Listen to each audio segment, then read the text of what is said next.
아버지를 내가 믿습니다. 주어와 동사가 제일 뒤에가 있습니다. 그러나 영어 성경으로 된 사도신경을 보면, 영어로 본 사도신경을 보면 I believe in God. 나는 하나님을 믿습니다. 그리고 그 하나님이 어떤 분이냐? The Father Almighty, 전능하신 아버지시고 Creator of Heaven and Earth, 하늘과 땅을 만드신 창조주이신 하나님을 내가 믿습니다. 항상 뭐로 시작하냐면 I believe, 내가 믿습니다. 굉장히 중요한 그러한 내용입니다. 여러분, 이것이 의미하는 바가 뭐냐? 사도신경은 성부, 성자, 성령 삼위일체 하나님에 대한 신앙 고백이라는 것입니다. 신앙 고백입니다. 마치 우리가 내 사랑하는 연인에 대하여서 사랑을 고백하듯이, confession, 고백을 하듯이 이 사도신경은 성부, 성자, 성령 삼위일체 하나님에 대한 바로 my confession of faith, 나의 신앙 고백, 이것이 내가 믿습니다 하는 내용의 중요한 의미입니다. 만일에 자신의 믿음에 대한 이런 확신과 고백이 실리지 않으면 우리가 매주일마다, 새벽마다, 수요 예배마다 사도신경을 우리가 암송하지만 그것은 일종의 아무런 의미가 없는 중언, 부언이 될 것입니다. 여러분, 그 중언, 부언, 영어로 보니까 meaningless repetition, 의미 없는 말의 repetition, 반복밖에 안 된다는 것입니다. 반대로 정말 성부, 성자, 성령 삼위일체 하나님에 대한 my confession, 나의 신앙 고백이 거기에 온전히 담겨질 때에 여러분, 사실 이 짧은 사도신경을 우리가 그렇게 함께 고백하는 바로 그 시간에 한 구절 한 구절이 살아있는 활자, 살아있는 글자가 되어갖고 내 눈앞으로 다가오고 내 마음속으로 다가오고 그것이 내 영혼을 뛰게 만드는, 여러분 사랑하는 연인에게 사랑을 고백할 때 어떻습니까? 고백하는 받는 사람뿐만 아니라 하는 그 사람의 심정이 뛰지 않습니까? 벌써 수십 년 전 일이라 다 잊어버렸다고요? 회복하셔야 됩니다. 오늘도 여보 사랑해 하면 우리 권사님들이 아유 주책이야 미쳤어 이렇게 이야기하면서도 어떻습니까? 마음에만 밥상에 고기 반찬이만 올라오고 달라져요. 바로 이렇습니다. 내가 믿음으로 사도신경을 고백할 때 내가 믿습니다 할 때에 한 구절 한 구절이 나에게 살아 다가오면서 삼위일체 하나님의 영광의 뭐를 맛보게 된다고요? 영광의 임재를, 하나님의 영광의 임재를 맛보게 돼요. 그래서 사도신경 이 고백이 얼마나 중요한지 몰라요. 2번, 어떤 사람이나 교회들 중에는 사도신경을 예배 시간에 고백해서는 안 된다고 주장하는 사람들이 있습니다. 작은 1번에 보니까 그들의 주장의 근거가 이렇습니다. 우리의 모든 예배는 바로 성경에 나오는 것을 가지고 근거한데 맞죠? 그런데 이분은 말합니다. 성경에 보니까 어디에도 사도신경은 나오지 않더라. 주기도로 나오는데 사도신경은 성경에 나오지 않더라. 그러니 성경에 나오지 않는 것을 우리가 예배 시간에 해서는 안 된다 해서 사도신경을 하지 않는 교회도 있습니다. 이단은 아닙니다. 그들 나름대로 논리가 있습니다. 그러나 이 부분에 대해서 우리가 적어도 사도신경을 우리는 매주일마다 고백하지 않습니까? 그러면 왜 우리는 그러면 사도신경을 고백하느냐를 그들에게 말할 수 있어야 되지 않겠습니까? 너 틀렸어, 내가 옳아, 이런 말을 하자는 게 아니라 적어도 우리가 하는 부분에 대해서는 분명한 답을 갖고 있어야 된단 말입니다. 그렇죠? 그래서 우리는 이렇게 그분들에게 말할 수가 있습니다. 삼위일체란 단어는 성경에 나온다 안 나온다? 아이고야, 그런 성경이 있으면 찾아오십시오. 제가 권사님한테 집 한 채 사드리겠습니다. 돈도 없지만은 삼위일체라는, 영어로 말하면 트리니티라는 삼위일체라는 단어는 성경에 나오지 않습니다. 예, 권사님 아시면서 그냥 일부러 그렇게 하신 걸 알아요. 네. 자, 그런데 여러분, 기독교 신앙이, 이 신앙 다 기독교라고 그러죠. 그런데 다들 크리스찬이리, 기독교라고 말을 하는데, 그들이 말하는 기독교 신앙이 정통 신앙인가 아니면 이단인가를 구별하는 가장 중요한 바로 근거가 어디에 있습니까? 삼위일체 교리에 있습니다. Doctrine of Trinity, 삼위일체 교리에 있어요. 기독교 신앙의 정통성을 분별하는 가장 근본적인 뭐냐? 삼위일체 하나님을 믿느냐 안 믿느냐입니다. 그래서 심지어 삼위일체라는 단어가 성경에 나오지 않음에도 불구하고 우리는 사도신경을 성경이 나오지 않기 때문에 고백하지 않습니다 하는 그분들도 삼위일체라는 단어를 쓴단 말이에요. 사도신경은요, 성부, 성자, 성령, 삼위일체 하나님에 대한 가장 간결하고도 가장 정확한 고백입니다. 그래서 사도신경 공부가 너무 중요한 거예요. D번 보니까, 그리고 사도신경은 바로 성부, 성자, 성령 삼위 하나님을 믿는 성도들로 구성된 교회가 무엇이며, 그리고 그 교회의 한 분 한 분 성도들이 어떻게 삼위일체 하나님의 놀라운 은혜로 말미암아 구원받았고, 그리고 주의 전적인 은혜로 그들의 구원이 최종적으로 확실한가를 정말 기가 막히게 보여주는 탁월한 신앙 고백입니다. 다른 말로 우리 신구약 성경, 이 두툼한 신구약 성경을 가장 정확하게 압축해 놓은 것이 뭐냐? 사도신경이에요. 그래서 우리가 그렇지 않습니까? 권사님들, 고사리를 요만한 거, 미역을 요만한 거 딱 물에 담그면 어떻습니까? 이게 몇 시간 지나면 완전 막 한 솥이 됩니다. 그러지 않습니까? 마찬가지예요. 사도신경에 압축된 진리의 내용들을 말씀의 은혜 가운데 비추고 따뜻하게 녹일 때에 그 속에 진리의 엑기스들이 막 차고도 넘치는 거예요. 그래서 그걸 공부하고 나서 그 다음에 사도신경을 여러분들이 딱 고백할 때 전능하사 하는데 막 내 영혼에 지진이 일어납니다. 천지를 만드신 그분이 내 아버지. 눈물이 걸성걸성해집니다. 이게 사랑의 고백이에요. 그런 은혜가 우리에게 있기를 간절히 소원합니다. 아멘. 자, 그렇다면 여러분, 이 사도신경이란 이 명칭이 어떻게 나왔는가 우리 한번 공부해 보겠습니다. 3번에 보니까 어떤 사람들은 이렇게 주장하기도 합니다.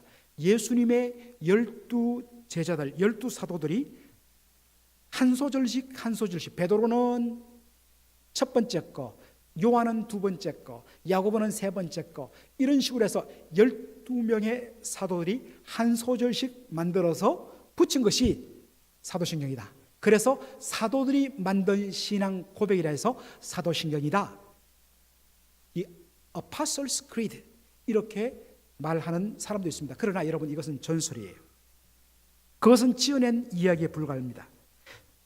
사실은요, 오늘날 우리가 사도신경이라고 고백하는 이것은 이미 초대교회 1세기 때 예수님 부활 성천하시고 예루살렘 교회가 형성되고 사마리아 교회가 생기고 저 북쪽 다메섹에 또 안디옥의 교회가 생겼을 때, 그때 이미 교회들에게는 오늘같이 이렇게 사도신경과 같이 딱 만들어진 고백은 없었을지라도 나름대로 비슷한 그런 고백들이 있어 왔어요.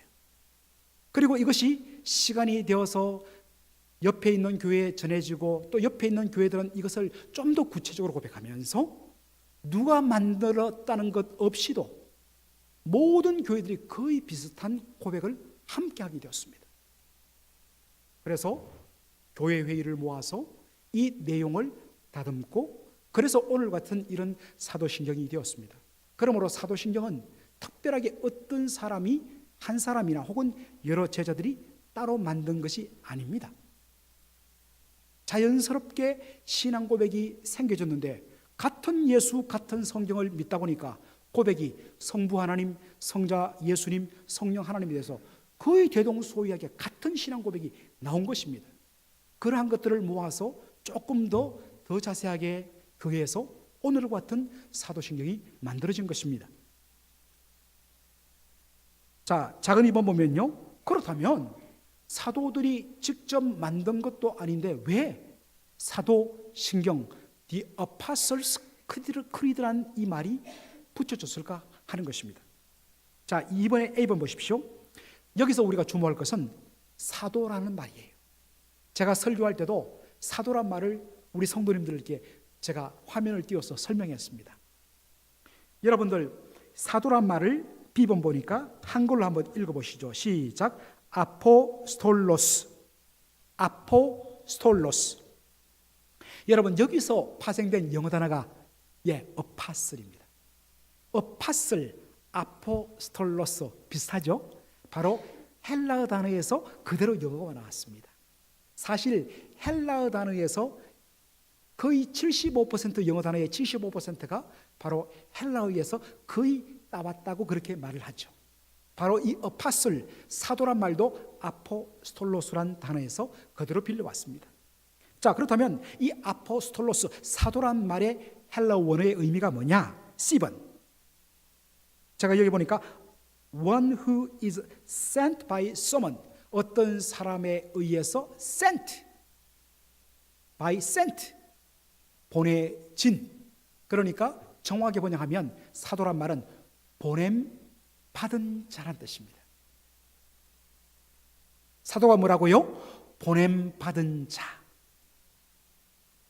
자, 여러분들 그 당시에 이 아포스톨로스가 누구한테 쓰였냐면 한 나라의 왕의 뜻을 다른 나라에 전하는 사람을 우리가 뭐라고 이야기합니까? 사신이라고 그러죠. 영어로는 메신저리라고 이야기하죠. 메신저. 바로 사신을 가리킬 때 쓰는 용어가 아포스톨로스, 보냄받은 자. 누구에 의해서? 왕에 의해서 다른 나라에 보내졌는데 뭐하도록? 왕의 뜻을 있는 그대로 가감없이 있는 그대로 전하도록 보냄받은 자가 누구냐? 아포스톨로스, 메신저, 사신이란 것입니다.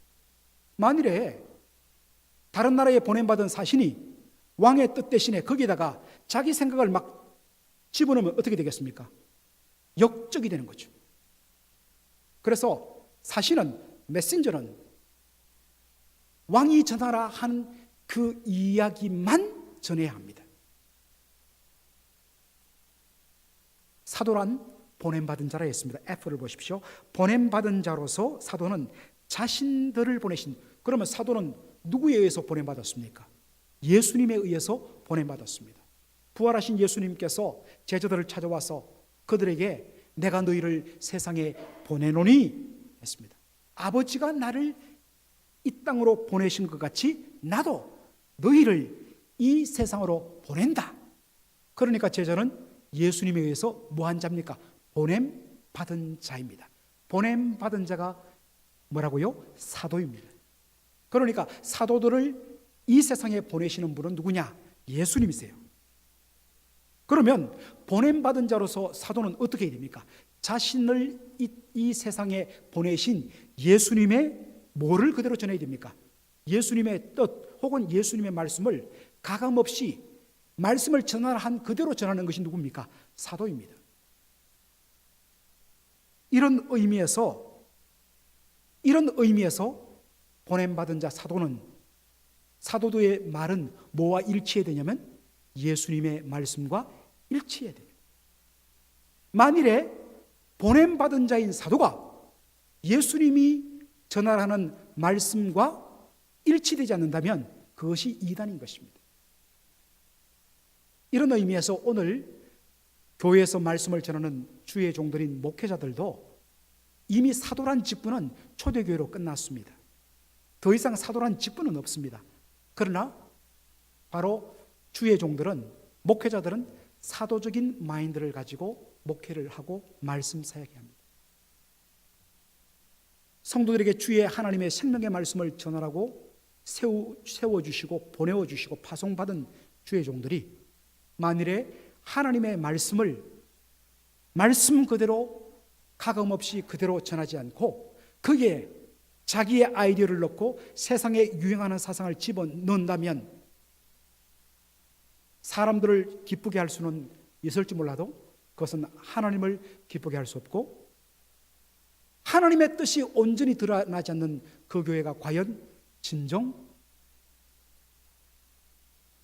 진리의 터 위에 세워진 교회라고 말하기가 참 부끄러울 것입니다. 오늘날 주님의 몸된 교회들이 몸살을 앓고 건강함을 잃어버린 여러 가지 이유가 있지만 가장 큰 잘못은 바로 목회자들이 자신들을 세우고 기름 부어 교회로 파송한 보냄받은 자의 그 사명을 제대로 감당하지 못하기 때문에 바로 그런 일이 있지 않느냐. 늘 이 말씀을 볼 때마다 저는 두렵고 떨림으로 몸부림을 칩니다. 그러므로 우리 성도 여러분들도 마찬가지입니다. 제가 정말 보냄받은 자로서 저를 우리 성도들을 위해서 보내신 그분의 뜻과 말씀만을 가감없이 드러내는 그런 종되게 하여 주옵소서. 그게 여러분들이 하실 기도의 제목입니다. 자, 4번 보시면, 자, 그렇다면 사도는 보냄받은 자라 했습니다. 아포스톨로스는 보냄받은 자라 했습니다. 자, 보냄받은 자로서 사도들이 전했던 예수님의 말씀의 핵심을 한번 보시겠습니다. 사도들이 무엇을 전했는가? 자, 여러분 2페이지 한번 보시기 바랍니다. 자, 고린도전서 15장 1절로 4절 우리 한번 읽겠습니다. 시작. 형제들아, 내가 너희에게 전한 복음을 너희로 알게 하노니 이는 너희가 받은 것이요 또 그 가운데 선 것이라. 너희가 만일 나의 전한 그 말을 굳게 지키고 헛되이 믿지 아니하였으면 이로 말미암아 구원을 얻으리라. 내가 받은 것을 먼저 너희에게 전하였노니 이는 성경대로 그리스도께서 우리 죄를 위하여 죽으시고 장사 지낸 바 되었다가 성경대로 사흘 만에 다시 살아나사 했습니다. 자, 여러분들 A번 보면 바울이 전한 복음의 기원이 어디 있느냐? 바울이 이렇게 이야기합니다. 3절에 내가 받은 것을 너희에게 전했다. 내가 뭐한 것을? 내가 받은 것을 누구에게 받았다는 말입니까? 주님에게 받았다는 거죠. 그 말이 생략되어 있습니다. 내가 너희에게 전한 이 복음은 바로 주께로부터 받은 말씀이라는 것입니다. 그러므로 B번 보니까 사도 바울이 전한 복음은 바울 자신의 생각을 거기에 조금 첨가해 갖고 만들어낸 것이 아니라 철두철미하게 주님께로부터 뭐한 것이다? 받은 것이다 말입니다. 받은 것을 그대로 너에게 전하는데 이것이 복음이요 이것을 믿는 자가 구원을 받는다 이야기하고 있습니다. 그러면 2번 바울이 주님께 전해받은 전하라고 주신 복음의 핵심이 뭐냐? A번 보니까 그가 이야기합니다. 4절에 뭐대로 그리스도께서 우리 죄를 위해서 죽으시고 성경대로 예수 그리스도께서 우리 죄를 위해서 우리를 위하여 죽으시고 그 다음에 뭐대로 다시 살아나셨다고요? 성경대로 다시 살아나셨다. 여러분 이때 말하는 성경은 어느 성경을 말할까요? 신약과 구약 중에 어디를 가리킬까요? 신약 구약입니다. 왜? 그 당시에는 아직 신약 성경이 완성되지 않았습니다. 그렇다면 여기 말하는 성경은 구약 성경을 가리켜요. 구약 성경 창세기로부터 말라기까지 구약 성경 39권에는 예수 그리스도의 십자가란 말도 없고 예수 그리스도의 부활이란 말도 없지만 장차 하나님이 보내셔서 이 땅에 오실 메시아가 행하실 메시아의 고난과 십자가의 죽음과 그리고 사망 권세 이기시고 다시 살아나실 부활에 대한 약속으로 가득한 책이 뭐냐? 구약 성경이에요. 그리고 그 구약 성경에 약속한 그대로 성경대로 예수님 바로 십자가에 달려 죽으시고 성경대로 예수님은 3일 만에 다시 살아나셨다. 이게 사도 바울이 전한 복음의 핵심입니다. 그러므로 2번 보면 바울이 전한 복음의 핵심 갈로 넣기를 예수님의 뭐와 뭐다? 예수님의 십자가와 또 하나 예수님의 부활. 이것이 사도인 바울이 전했던 바로 복음의 핵심이란 것입니다. 자, 여러분들 또 좀 더 정리하면 사도는 보냄받은 자라고 그랬습니다. 보냄받은 자로서 사도에게는 두 가지 사명이 있어요. 첫째는 자, 갈라디아서에 우리가 1장 7절로 10절을 한번 읽어보겠는데 다 같이 읽겠습니다. 다른 복음은 없나니 다만 어떤 사람들이 너희를 요란케 하여 그리스도의 복음을 변하리라 함이라. 그러나 우리나 혹 하늘로부터 온 천사라도 우리가 너희에게 전한 복음 외에 다른 복음을 전하면 저주를 받을지어다. 우리가 전에 말하였거니와 내가 지금 다시 말하노니 만일 누구든지 너희의 받은 것 외에 다른 복음을 전하면 저주를 받을지어다. 이제 내가 사람들에게 좋게 하랴, 하나님께 좋게 하랴, 사람들에게 기쁨을 구하랴. 내가 지금까지 사람의 기쁨을 구하는 것이었다면 그리스도의 종이 아니니라. 사도들은 철두철미하게 보냄받은 자로서 자기를 보내신 예수님께서 전하란 말씀, 그 받은 말씀을 그대로 가감없이 그들에게 전했습니다. 그러므로 바로 주께로부터 받은 이 십자가와 부활의 복음 이외에 다른 것을 더하면 그것은 저주를 받는 일이란 말입니다. 사람이 듣기 좋아하는, 사람들이 듣기 싫어하는 그러한 것들을 가리는 것이 아니라 주께로부터 받은 복음을 가감없이 전하는 것, 이것이 보냄받은 자의 사명이란 것입니다. 그리고 그 복음의 진리 위에 주님의 몸된 교회를 세우는 것이 사도의 사명이란 것입니다. 6번 보니까 보냄받은 자로서 사도들의 또 하나의 사명이 있습니다. 작은 1번 보시면 그것은 그들이 성령의 감화 감동을 받아서 하나님의 말씀을 뭐 하는 겁니까? 하나님의 말씀을 기록하여 갖고 신약 성경을 기록해서 바로 그 말씀 위에 교회를 세우는 것이 뭐냐? 사도들의 역할이에요. 그래서 사도들이 하나님께로부터 성령의 감동으로 받은 말씀을 기록해 주신 것이 뭐냐? 바로 성경이란 것입니다. 그래서 이 성경을 통해서 우리가 바로 주님께로 나갈 수가 있는 것입니다.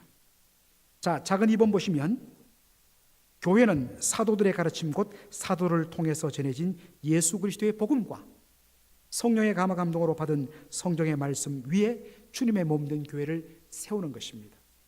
그래서 에베소 2장 20절에 보니까 이렇게 말합니다. 너희는 사도들과 선지자들의 파운데이션, 한국말로 뭡니까? 터 위에 세워졌다. 그러니까 정말 교회가 건강하고 제대로 된 교회는 뭐냐? 얼마나 그 교회에 많은 돈을 들여서 지으며 얼마나 많은 성도들이 모이며 얼마나 교회가 많은 일을 하고 얼마나 교회가 헌금이 많고 선교를 많이 하는가, 다 필요하고 좋습니다. 귀합니다. 그러나 가장 먼저 그 교회가 과연 사도들과 선지자들의 터 위에 세워졌느냐? 선지자는 구약의 하나님의 말씀을 바로 받은 자들입니다. 사도들은 신약의 성경의 말씀을 영감하여 기록한 자들입니다. 다시 말해서 교회는 바로 성경의 말씀 위에 세워져야 된다는 것입니다. 그리고 그 성경 말씀의 핵심이 무엇입니까?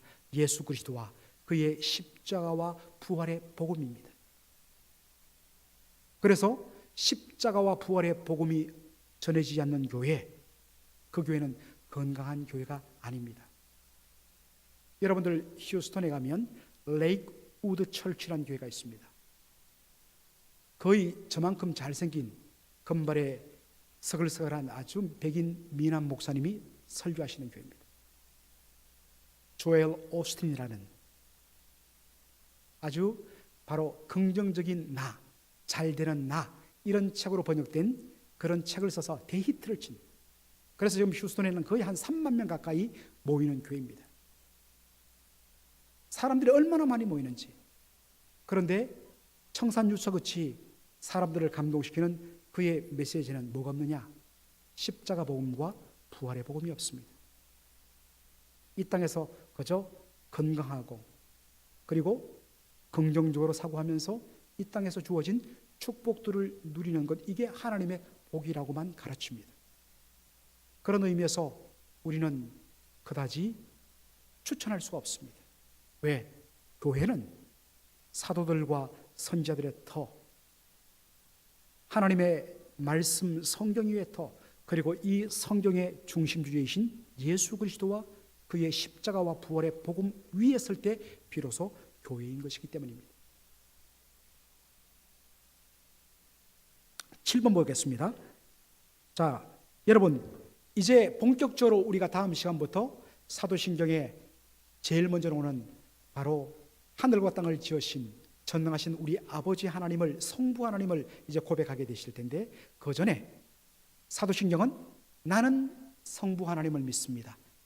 두 번째, 나는 성자 하나님을 믿습니다. 세 번째, 나는 성령을 믿습니다. 사도신경은 성부, 성자, 성령 삼위일체 하나님에 대한 신앙 고백입니다. 자, 그렇다면 우리가 7번 문제, 우리가 어떻게 I believe in God, I believe in Jesus Christ, I believe in the Holy Spirit 믿는다고 고백할 수 있는가? 어떻게 믿음으로 우리가 고백할 수 있는가? 믿음이란 도대체 무엇인가? 우리 그거 정리하고 오늘 마치도록 하겠습니다. 자, 여러분들, 우리가 예수님을 믿어서 구원받기 이전의 상태를 성경은 이렇게 이야기하고 있습니다. 에베소서 2장 1절을 다 같이 읽겠습니다. 시작. 너희의 허물과 죄로 죽었던 너희를 살리셨도다. 이렇게 말합니다. 너희의 죄와 허물로 죽었던 너희들. 여러분, 여기에 죽었다는 이 말에 주목할 필요가 있습니다. 헬라어로 죽었다는 말, 죽음이란 말은 separated가 뭐겠습니까? 분리되고 단절된 것을 말합니다. 분리, 단절을 말합니다. 여러분, 우리 육신의 죽음은 뭡니까? 우리 사람을 구성하고 있는 육체와 영혼이 separate 되는 것, 분리되는 것을 죽음이라고 합니다. 그렇다면 영적인 죽음은 뭐냐? 영적인 죽음은 뭐냐? 바로 우리가 우리의 생명의 근원이신 하나님으로부터 죄로 말미암아서 우리가 생명의 근원 되시는 하나님과 뭐 되는 것인 죽음이라고요? 분리되고 단절되는 것이 영적인 사막이라는 것입니다. 육신적으로는 살아있지만 생명의 그러신 하나님과 분리되고 단절된 것이 영적인 사막인 것입니다. 여러분들, 죽은 자가 스스로 그 어떤 반응을 할 수 있습니까? 없습니까? 예, 없다 이렇게 쓰십시오. 없습니다. 죽은 시신 앞에 여러분들 아무리 맛있는 고기 반찬, 아무리 진수성찬을 차려놔도 죽은 자는 반응하지 않습니다. 그 앞에서 용용 죽겠지 해도 움직이지 않습니다. 그 앞에서 간질간질해도 그분이 눈을 뜨지 않습니다. 왜요? 죽었기 때문입니다. 생명이 떠났기 때문입니다. 따라서 여러분들 반응, 리액션을 하기 위해서 절대적으로 필요한 것은 뭐겠습니까? 뭐가 있어야 됩니까? 생명이 있어야 돼요. 그렇지 않습니까? 생명이 없으면 반응하지 못해요. 그런데 우리가 예수 믿기 전에 어떤 상태였다고요? 죄와 허물로 인하여서 죽었던, 죄로 말미암아 생명의 근원이신 하나님과 영적으로 분리단절된 영적인 죽음의 상태이기 때문에 우리가 예수님에 대해서 하나님의 말씀에 들었더라도 내 영혼이 지금 죽어 있으면 그 진리의 말씀에 대해서 반응할 수 있습니까? 없습니까? 없죠. 못하죠. 그러므로 G번 보십시오. 하나님에 대해서, 예수님에 대해서 믿음의 반응을 하기 위해서 반드시 절대적으로 요구되는 것이 뭐냐? 뭐가 있어야 된다고요? born again, 우리나라 말로 거듭남이 있어야 됩니다. 우리는 죄로 말미암아서 예수 믿기 전에 생명의 근원이신 하나님으로부터 분리되고 단절된 영적인 죽음의 상태에 있기 때문에 그 영적 죽음의 상태에서는 아무리 말씀이 떨어져도 반응할 수 없어요. 왜? 영적으로 죽었기 때문에. 그렇기 때문에 이 말씀에 대해서 믿음에 반응하기 위해서 제일 먼저 요구되는 것이 뭐냐?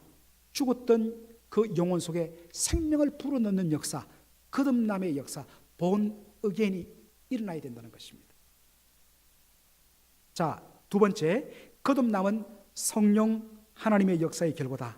자, 요한복음 3장 3절 읽어보겠습니다. 시작. 예수께서 대답하여 가라사대 진실로 진실로 내게 이르노니 사람이 거듭나지 아니하면 하나님의 나라를 볼 수 없느니라. 자, 5절도 읽겠습니다. 예수께서 대답하시되 진실로 진실로 내게 이르노니 사람이 물과 성령으로 나지 아니하면 하나님 나라에 들어갈 수 없느니라. 자, 여러분들 여기에 보니까 뭐 하지 않으면, 거듭나지 않으면, born again 하지 않으면, 거듭나지 않으면 결코 복음에 대해서 반응할 수 없고 주님이 주시는 영생과 하나님 나라를 누릴 수 없다고 이야기합니다.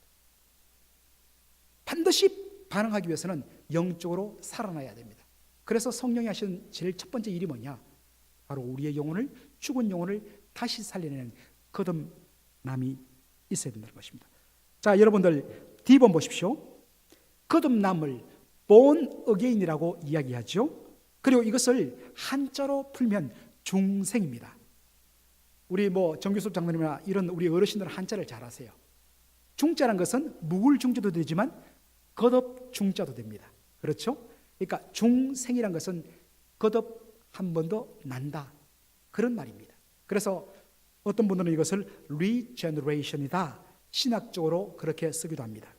자, 여러분들 이 거듭남 중생이요, 헬라어로 보니까, 영어로 보니까 여러분 보십시오. 영어로 번역했는데 born from above. 이걸 번역하면 뭐겠습니까? 문자 그대로 위로부터 나는 것이 거듭나는 거예요. 위로부터. 여러분 이 위란 것은 뭐겠습니까? 하나님으로부터, 하나님에 의해서 다시 생명을 가지게 되는 것이 뭐냐? born again이라는 것입니다. 내가 죽었던 내가 나 다시 살아나서 예수 믿어야지 안 된다는 것입니다. 왜? 내 속에는 그 어떤 생명의 역사도 있을 수 없어요. 반드시 내가 거듭나기 위해서는 어디로부터 출발되어야 되느냐? 위로부터, 성령 하나님으로부터 내 속에 생명이 불어 넣어져야지 내가 비로소 살아날 수 있다는 것입니다. 그러므로 거듭남은 성령의 역사예요. 자, 작은 사 한번 보십시다. 죽은 영혼을 논리적으로 말합니다. 죽은 영혼을 다시 거듭나게 하신 성령의 다음 사역이 뭐냐? 바로 우리로 하여금 예수 그리스도를 믿게 하시고 믿음으로 말미암아 의롭다함 받고 구원받게 하시는 역사가 나옵니다. 자, 고린도전서 12장 3절 읽어보겠습니다. 시작. 그러므로 내가 너희에게 알게 하노니 하나님의 영으로 말하는 자는 누구든지 예수를 저주할 자라 하지 않고 또 성령으로 아니하고는 누구든지 예수를 주시라 할 수 없느니라. B번 보시면 성령님은 제일 먼저 죽었던 우리의 영혼 속에 생명의 호흡을 불어 넣어 다시 살리시는 분이십니다. 성령이 죽었던 우리의 영혼 속에 생명의 호흡을 후 불어 넣어갖고 다시 살려내는 것을 뭐라고 했다고 그랬습니까? born again, 거듭남, 중생이라고 그랬습니다. 제가 여러 번 이야기했지만 여러분 성령이란 이 단어를 헬라어나 히브리어 보면요, 성령이란 이 말은 바로 호흡, 숨, breath 됩니다. 성령께서 죽었던 우리의 영혼 속에 생명의 호흡을 불어 넣어 주셔야만 우리는 비로소 숨을 쉬고 영적으로 살아날 수 있기 때문입니다. 성령이 제일 먼저 하시는 일은 거듭나게 하시는 겁니다. 자, 그리고 일단 살려놔야지 그 다음에 반응을 하지 않습니까? 성령님께서는 B번 죽었던 우리의 영혼에 생명의 호흡을 불어서 다시 살린 후에 거듭나게 하신 후에 C번 우리의 영혼 속에 말씀의 진리를 비추어 주십니다. 말씀을 우리가 그들에게 전했는데 아직도 이 캄캄하게 어둠에 잠겨 있다 보니까 분간을 못합니다. 어두운 방에 불을 탁 켜면 삽시간에 뭐가 있는지 다 보이듯이 성령께서 이 말씀의 진리의 빛을 비추시면 우리 앞에 말씀의 진리가 환하게 비춰집니다. 이것을 가지고 우리가 한자로 빛을 조자 밝을 명자를 써서 조명, 이것을 이제 영어 단어로는 illumination이라고 이야기합니다. 자, 그 말씀이 환하게 거울처럼 내 영혼을 비추니까 비로소 뭡니까? 그동안은 내가 잘났고 내가 이만하면 괜찮고 이만하면 멋있는 줄 알았는데 보니까 말씀의 거울 앞에 내가 싹 캄캄한 모습이 나고 죄와 더러움이 가득한 모습이 나고 냄새를 맡아보니까 온 악취가 가득한 내 자신, 내가 죄인이구나 하는 것을 비로소 발견하게 되고 그것 때문에 아파하고 그것 때문에 통곡하고 그것 때문에 죄를 미워하고 그 잘못된 것으로부터 죽기로 주님의 은혜로 돌아서는 결단이 이루어지는데 그것을 뭐라고 그러냐? repentance, 회개라고 합니다. 회개. 그리고 마지막으로 성령께서는 이제 더 이상 어떤 내 자신의 의와 공로를 다 포기하고 오직 나를 위하여서 십자가에서 대신 피 흘려 죽으심으로 내 모든 죄값을 다 값치러 주신 예수 그리스도, 그분만을 믿음으로 붙들고 그분만을 온전히 내 주님으로 마음속에 영접하고 받아들이고 모시고 전적으로 그분께 내 자신을 의지하는 것, 맡기는 것, 이게 뭡니까? 믿음, 페이스가 되는 것입니다. 이 모든 일을 누가 하시느냐? 성령이 하세요. 그런 은혜로 말미암아 여러분들은 오늘 당당하게 I believe in God. I believe in Jesus Christ. I believe in the Holy Spirit. 이렇게 여러분은 내가 믿습니다. 믿습니다 하는데 마음에 울컥함이 생기고 감동이 생기고 감사함이 넘치는 것입니다. 이게 신앙 고백이에요. 이제 8번 정리와 도전입니다. 사도신경은 구조가 성부, 성자, 성령 삼위일체 하나님에 대한 우리의 신앙 뭐다? 신앙 고백이다. Confession of faith, 믿음의 confession, 고백이다. 2번, 오늘날 우리가 예배 시간에 사도신경으로 고백하는 모습에 대해서 이제 한번 반성해 보기를 원합니다. A번, 사도신경을 고백할 때 우리는 마치 눈을 감고 뭐 하는 것처럼, 기도하는 것처럼 그냥 이렇게 암송하는 부분에 대한 우리가 반성이 필요합니다. 아까도 사도신경은 내 사랑하는, 나의 사랑하는 주님, 주님께 대한 사랑의 고백이요 믿음의 고백이에요. 그러므로 여러분, 사도신경은 분명하게 엄밀하게 말해서 기도가 아닙니다. 기도가 아니라 우리가 믿는 하나님에 대한 신앙 고백이요 사랑의 고백입니다. 여러분, 사랑 고백할 때 연인의 눈을 봐야 되지, 딴 데 보면서 여러분들 눈 감고 이러면 나중에 눈 뜨고 보면 그 여자가 도망치고 없습니다. 뭐 이런 사람이 다 있어 하고 갑니다. 사랑은 눈으로 말하는 겁니다. 사랑의 고백은 보면서 하는 거예요. 그래서 요즘에 많은 교회들이 이제, 자 여러분 눈 감지 마시고 화면 보고서 여러분 한자 한자 음미하면서 우리 사랑의 고백하십시다. 요즘 그런 훈련을 참 많이 합니다. 사실 필요해요. 저도 하고 싶었지만 이런 준비가 왜 그래야 되는가를 준비 안 하고 갑자기 하면 몇십 년간 눈 감고 딱 사도신경으로 신앙 고백했습니다. 자동적으로 탁 눈 감고 전능하사 딱 나오는데 제가 어느 날 여러분 눈 뜨십시오 하면 우리 목사님 잘못된 거 가르친 것 아니냐? 그렇게 될까 봐 제가 이렇게 말씀을 드립니다. 충분히 여러분이 공감을 해야지 그 다음에 아무리 좋아도 이야기하죠. 그러니까 한 번씩 이런 훈련이 필요하다는 것입니다. 왜? 사도신경은 기도가 아니라 우리가 믿는 하나님에 대한 신앙 고백이요 사랑의 고백이기 때문에. C번, 하나님에 대한 사랑의 고백을 기도처럼 혹은 주문처럼 그렇게 하지는 않는가?